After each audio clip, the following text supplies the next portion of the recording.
Isang 15 taong gulang na dalagita ang walang awang pinagmalupitan,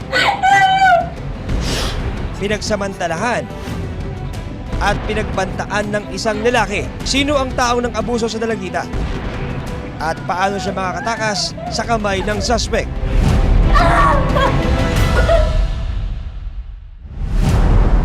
Gabi ng February 13, 2024.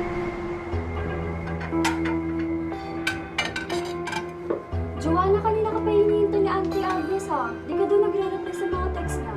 Balisang umuwi ng kanilang bahay ang 15 taong gulang na si Joanna. Hindi niya tunay na pangalan. Ayon kay Joanna, balot siya ng takot noong mga sandaling yun. Pag sasabihin ko po, nabablanko ako.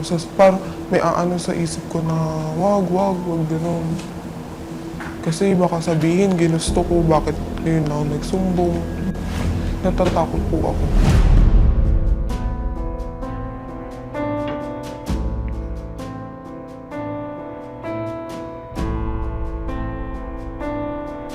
Agad namang napansin ng kanyang tita Agnes na tila may mabigat na pinagdadaanan ang dalagita. Joanna! Anong nangyari?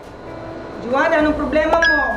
Pero ilang sandali pa, sa isang text message, nabasa ni Agnes ang pagbabanta ng isang lalaki kay Joanna. Ano ito? Sino to? Sino to, Joanna? Sino to? Anong ginawa niya sa'yo? Joanna, ano ba? Saan ba ka?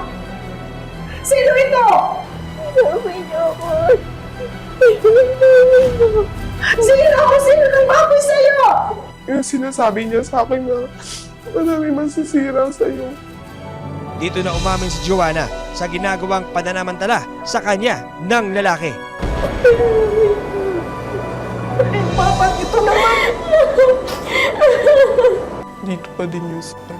Kahit alam kong pang habang buhay ko na to, pero hindi talaga nababawasan. Sa kanya lang din ako umuhulog ng lakas na loob. Sino nang baboy sa'yo? Sino? Anong ginawa niya sa'yo? Paano ito sinapit ni Joanna?